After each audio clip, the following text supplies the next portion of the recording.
بسم اللہ الرحمن الرحیم شهر رمضان الذي أنزل فيه القرآن هدى للناس وبينات من الهدى والفرقان. السلام علیکم ورحمۃ اللہ وبرکاتہ. الحمد للہ رب العالمین والعاقبۃ للمتقین والصلاة والسلام علی رسولہ الامین وعلی آلہ وصحبہ اجمعین اما بعد. محترم ناظرین، آپ کا استقبال ہے ہمارے پروگرام رب کے احکام بندوں کے نام میں، اور آج قرآن مجید کے پارہ نمبر 7 کے احکامات مختصراً آپ کے سامنے پیش کرنے کی میں کوشش کروں گا. سب سے پہلے تو ہم دیکھتے ہیں اللہ تبارک و تعالیٰ نے اہل ایمان کو خطاب کرتے ہوئے فرمایا، یا ایھا الذین آمنوا لا تحرموا طیبات ما احل اللہ لکم ولا تعتدوا ان اللہ لا يحب المعتدین. اے لوگو جو ایمان لے آئے ہو، اللہ تبارک و تعالیٰ نے تمہارے لیے جن چیزوں کو حلال کیا ہے، پاکیزہ چیزوں کو حرام نہ کر لو، اور حد سے آگے نہ پڑھو، اور حد سے آگے نہ بڑھو، اس لیے کہ اللہ تعالیٰ حد سے آگے بڑھنے والوں کو پسند نہیں کرتا ہے. اللہ تبارک و تعالیٰ نے دنیا میں انسانوں کے لیے پاکیزہ چیزوں کو حلال کیا. کلوا مما فی الارض حلالا طیبا، جو پاک بھی ہیں اور انہیں اللہ نے حلال بھی ٹھہرایا ہے. ان چیزوں کو کھانے کا حکم دیا، ان چیزوں کو حرام کرنے کی اجازت نہیں دی گئی.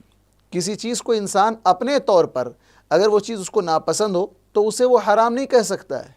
جس چیز کو اللہ نے حلال کیا وہ قیامت تک حلال ہے، اور جس چیز کو اللہ نے حرام کیا وہ قیامت تک کے لیے حرام ہے.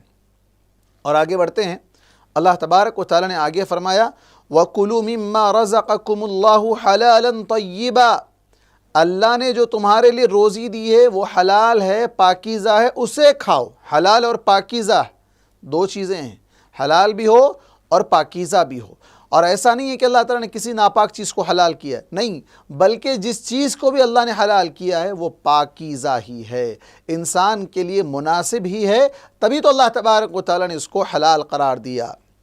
اور آگے اللہ تبارک و تعالیٰ نے ان لوگوں کے تعلق سے جو قسم کھاتے ہیں، کوئی قسم کھا لے اور وہ قسم توڑ دے تو اس کا کفارہ اللہ تبارک و تعالیٰ نے کہا کہ اگر کوئی شخص قسم کھائے، پختہ قسم کھائے، اور وہ قسم پوری نہ کر سکے اور اس کو توڑ بیٹھے، تو اس کا کفارہ یہ ہے کہ وہ 10 مسکین کو کھانا کھلائے گا جو وہ کھانا کھاتا ہے عام طور پر اس حساب کا.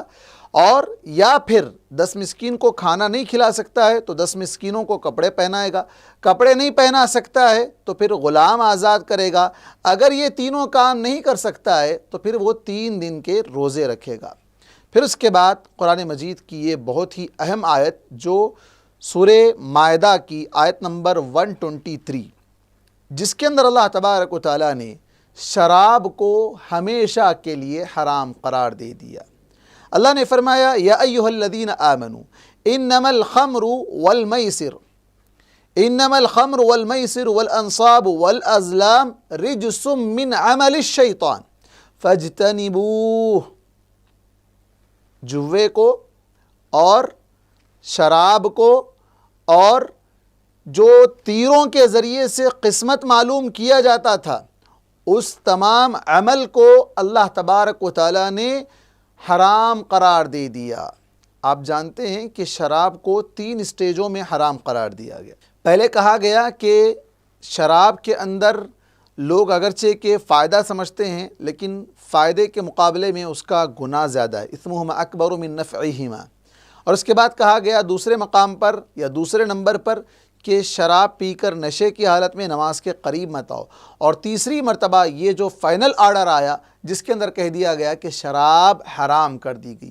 اور جس وقت شراب حرام ہوئی، مدینے کی گلیوں میں جیسے کہ بعض احادیث میں اس کا تذکرہ آتا ہے کہ شراب بہنے لگی، یعنی لوگوں نے اس کو انڈیل دیا، اور یہاں تک کہ جن لوگوں نے پی رکھا تھا انگلیاں ڈال کر قے کر کے اس کو نکال دیا. ایسا نہیں کہ جو اندر چلی گئی وہ چلی گئی، یہ صحابہ کا ایمان تھا۔ تبھی تو اللہ نے کہا کہ صحابہ کی طرح ایمان لے آؤ۔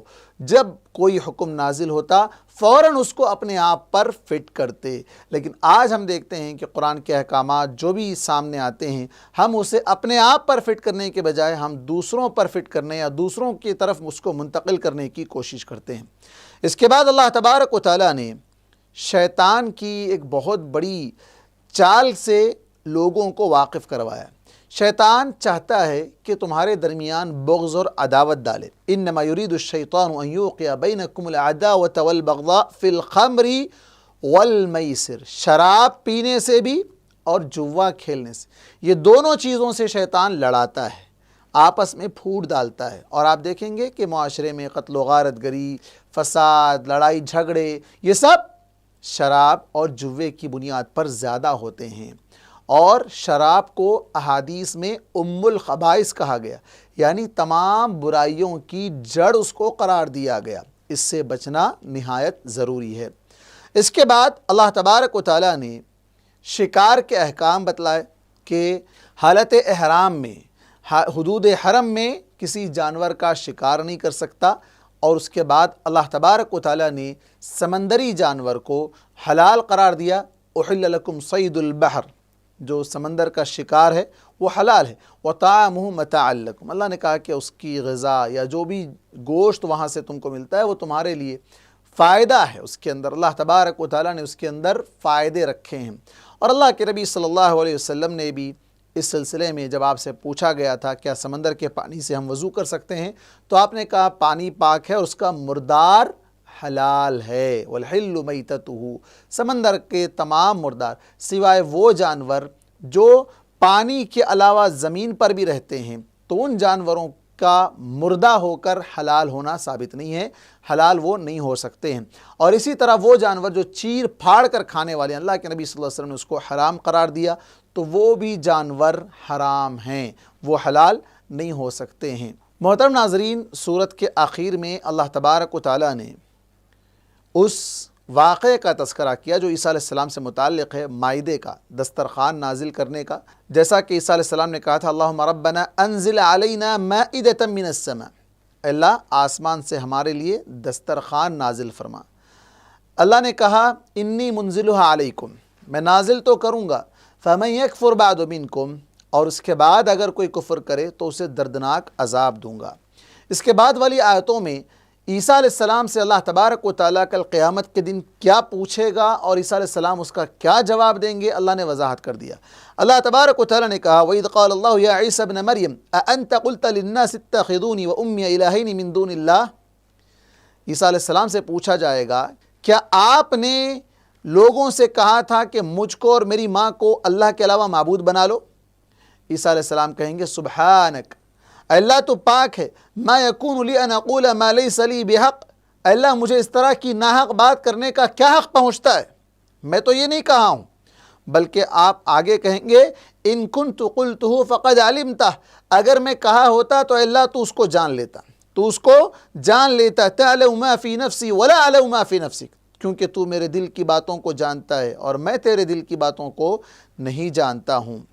اور اس کے بعد کہا ما قلت لهم الا ما امرتنی به ان اعبدوا اللہ ربی وربکم، اے اللہ میں تو صرف ان سے یہ کہا تھا جس کا تو نے مجھے حکم دیا تھا کہ دیکھو تم میرے رب اور تمہارے رب اللہ کی عبادت کرو، اللہ کی عبادت کرو۔ لیکن لوگوں نے عیسیٰ علیہ السلام کو معبود بنا لیا، عیسیٰ علیہ السلام کی ماں کو معبود بنا لیا اور اللہ کو ایک معبود کا تیسرا حصہ بنا دیا۔ حالانکہ اللہ تبارک و تعالیٰ نے ایسے لوگوں کے تعلق سے کہا لَقَدْ كَفَرَ الَّذِينَ قَالُوا إِنَّ اللَّهَ ثَالِثُ ثَلَاثَةٍ، وہ لوگ کافر ہیں جنہوں نے یہ کہا کہ اللہ تعالیٰ تین معبودوں میں کا تیسرا ہے یا معبود کا تیسرا حصہ ہے۔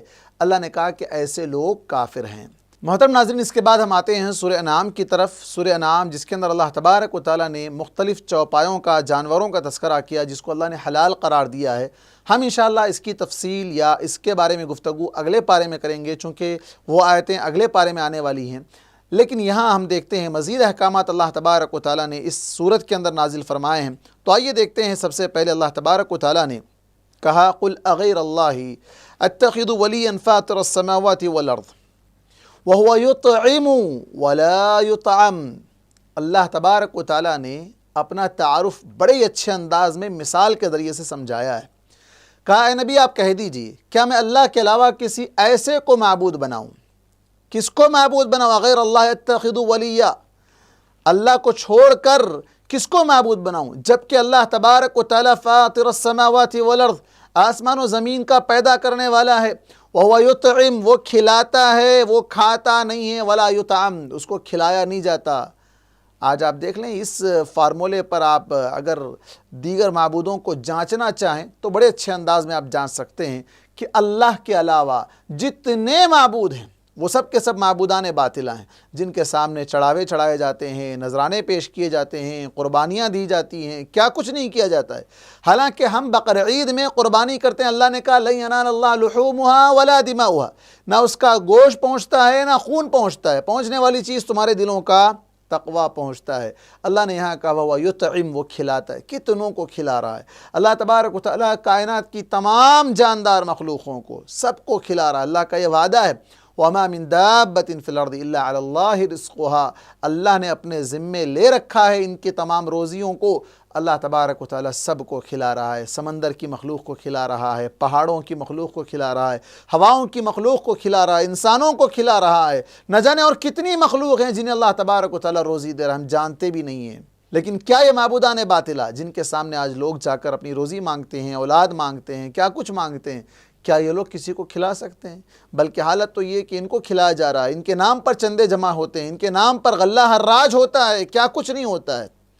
تو یاد رکھیں یہ بڑا بہترین فارمولہ ہے کہ اللہ کے علاوہ جتنے معبودان باطلہ ہیں وہ سب کھاتے ہیں یا ان کے نام پر لوگ کھاتے ہیں۔ اللہ تبارک و تعالیٰ کھاتا نہیں ہے بلکہ کھلانے والا ہے۔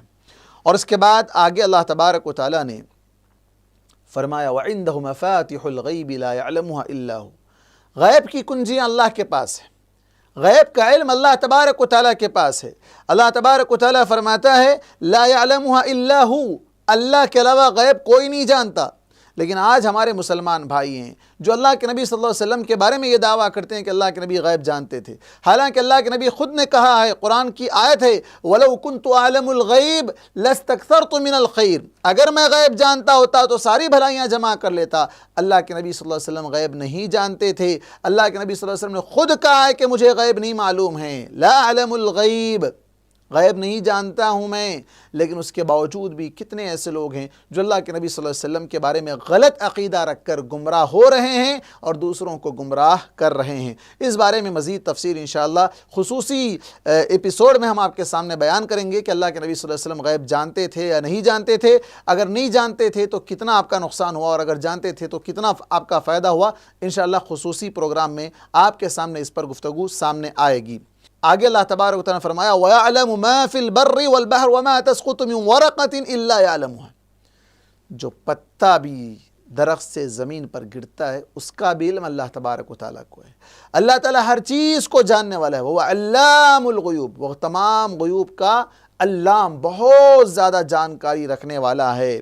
اور اس سے قبل کی آیت میں اللہ کے نبی صلی اللہ علیہ وسلم کی زبانی یہ کہلوایا گیا قُلْ لَا أَقُولُ لَكُمْ عِنْدِي خَزَائِنُ اللَّهِ، اے نبی آپ کہہ دیجئے کہ میں یہ نہیں کہتا کہ میرے پاس اللہ کے خزانے ہیں، وَلَا أَعْلَمُ الْغَيْبَ، اور میں غیب بھی نہیں جانتا، وَلَا أَقُولُ لَكُمْ إِنِّي مَلَكٌ، اور میں یہ بھی نہیں کہتا کہ میں فرشتہ ہوں، إِنْ أَتَّبِعُ إِلَّا مَا يُوحَىٰ إِلَيَّ، صرف میں تو وحی کی پیروی کرتا ہوں، وحی ہی میرے پاس آتی ہے۔ یہی ایک فضیلت کا مقام ہے، یہی ایک شرف کا مقام ہے۔ اللہ تبارک و تعالیٰ نے سورہ کہف کے آخر میں کہا قُلْ إِنَّمَا أَنَا بَشَرٌ مِثْلُكُمْ، اے نبی آپ کہہ دیجئے میں تمہاری ہی طرح ایک انسان ہوں، بس إِنْ أَتَّبِعُ إِلَّا مَا يُوحَىٰ إِلَيَّ، صرف فرق کیا ہے إِنَّمَا إِلَٰهُكُمْ إِلَٰهٌ وَاحِدٌ إِنْ أَتَّبِعُ إِلَّا مَا يُوحَىٰ إِلَيَّ، کہ میری طرف وحی آتی ہے اللہ تبارک و تعالیٰ کی طرف سے، اس کے علاوہ اور کوئی مقام میرا نہیں ہے۔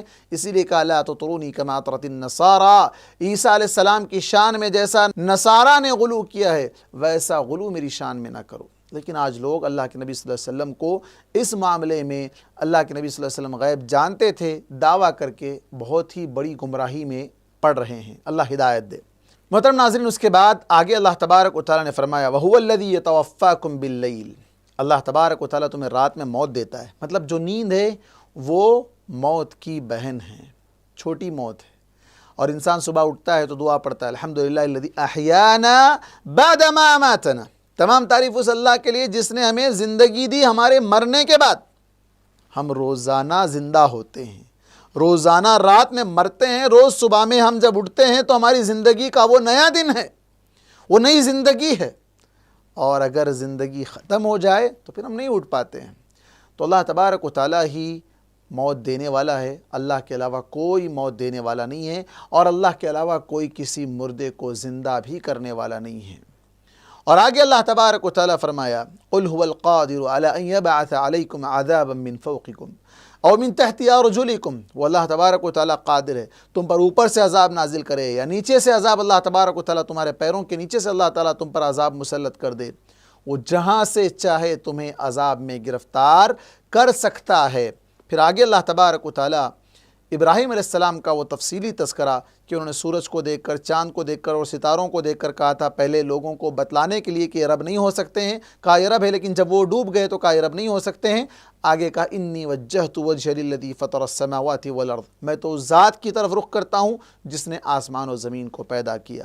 اور اس کے بعد آگے اللہ تبارک و تعالیٰ نے ان لوگوں کو امن کی گارنٹی دی، پیس کی گارنٹی دی جو ایمان لاتے ہیں اور اپنے ایمان میں شرک کو نہیں ملاتے ہیں. اللہ نے کہا الذین آمنوا ولم یلبسوا ایمانہم بظلم، جو لوگ ایمان لے آئے اور اپنے ایمان کے ساتھ ظلم یعنی شرک کو نہیں ملایا، اولئک لہم الامن، کہ انہی کے لیے امن ہے اور وہی ہدایت یافتہ ہیں. آگے اللہ تبارک و تعالیٰ کچھ نبیوں کا تذکرہ کرتا ہے اور اس کے بعد اللہ تبارک و تعالیٰ فرماتا ہے وَلَوْ أَشْرَكُوا، اگر یہ لوگ بھی شرک کریں لَحَبِطَ عَنْهُمْ مَا كَانُوا يَعْمَلُونَ، نبی ہونے کے باوجود اگر وہ بھی شرک کیے ہوتے تو اللہ تعالیٰ ان کے اعمال کو بھی رائے گاں کر دیتا. پھر اس کے بعد اللہ تبارک و تعالیٰ مختلف طریقے سے اپنی قدرت کے مناظر اللہ تبارک و تعالیٰ نے بتلائے ہیں. آخر میں اللہ تبارک و تعالیٰ نے فرمایا بدیع السماوات والارض، وہ آسمان و زمین کا پیدا کرنے والا، سب سے پہلے پیدا کرنے والا، بغیر ماڈل کے تیار کرنے والا. اور اَنَّا يَكُونُ لَهُ وَلَدٌ، اس کے لیے کیسے بیٹا ہو سکتا ہے. وَلَمْ تَكُنْ لَهُ صَاحِبَةٌ، جس کی کوئی بیوی نہ ہو، اس کو ضرورت ہی نہیں ہے، الصمد ہے، وہ بے نیاز ہے، نہ بیٹے کی ضرورت ہے نہ بیوی کی ضرورت ہے. لیکن لوگ اللہ تبارک و تعالیٰ کی شان میں گستاخی کرتے ہیں. مریم علیہ السلام کو اللہ کی بیوی قرار دیتے ہیں نعوذ باللہ، اور عیسیٰ علیہ السلام کو نعوذ باللہ اللہ کا بیٹا قرار دینے کی کوشش کرتے ہیں. یہ بہت بڑا اللہ تبارک و تعالیٰ کے ساتھ گستاخانہ عمل ہے. اللہ تبارک و تعالیٰ نے کہا کہ آسمان پھٹ جائے اور زمین شق ہو جائے، اتنا بڑا الزام اللہ تبارک و تعالیٰ پر. اللہ تبارک و تعالیٰ کی شان میں یہ بہت بڑی گستاخی ہے. آخر میں اللہ تبارک و تعالیٰ نے فرمایا لا تدرک الابصار وهو يدرك الابصار، نگاہیں اس کا ادراک نہیں کر سکتی، وہ نگاہوں کا ادراک کرتا ہے. ہم اپنی دنیاوی نگاہوں سے اللہ کو نہیں دیکھ سکتے، لیکن اللہ تبارک و تعالیٰ ہم کو دیکھ رہا ہے. اور کل قیامت کے دن جب نگاہیں ہماری بدل جائیں گی، ہم اس نگاہ سے اللہ تبارک و تعالیٰ کا دیدار کر سکیں گے. انشاءاللہ اس ٹاپک پر گفتگو اس وقت ہوگی جب یہ آیتیں آئیں گی. سورہ رات کے اندر اس کا تذکرہ آئے گا. اور اس کے بعد آگے آخر میں اللہ تبارک و تعالیٰ نے فرمایا کہ جو لوگ بھی اللہ کے علاوہ معبودان باطلہ کی عبادت کر رہے ہیں ان کے معبودوں کو گالی مت دو. وہ اگرچہ کہ باطل ہیں لیکن معبود کو گالی مت دو، بدلے میں وہ اللہ کو گالی دیں گے اور اس کا ذمہ تمہارے سر پر آئے گا. تمہاری وجہ سے انہوں نے اللہ تبارک و تعالیٰ کو گالی دی ہے اور اس گالی کے تم ذمہ دار بنو گے. اس لیے کسی بھی قوم یا کسی بھی مذہب کے ماننے والوں کو ان کے معبودوں کو گالی نہ دو. یہ اسلام کی بہت ہی بہترین تعلیم ہے جس کے اندر اللہ تبارک و تعالیٰ نے مسلمانوں کو اس طرح حکم دے کر دیگر مذاہب کو گالی گلوچ کرنے سے روکا ہے. اللہ تبارک و تعالیٰ ہم تمام مسلمانوں کو کتاب و سنت کو سمجھنے اور اس کے مطابق عمل کرنے کی توفیق عطا فرمائے. اللہ تبارک و تعالیٰ ہمیں کہنے سننے زیادہ عمل کی توفیق عطا فرمائے. آمین. وآخر دعوانا ان الحمدللہ رب العالمین والسلام علیکم ورحمۃ اللہ وبرکاتہ. Set Plus TV, safety for all.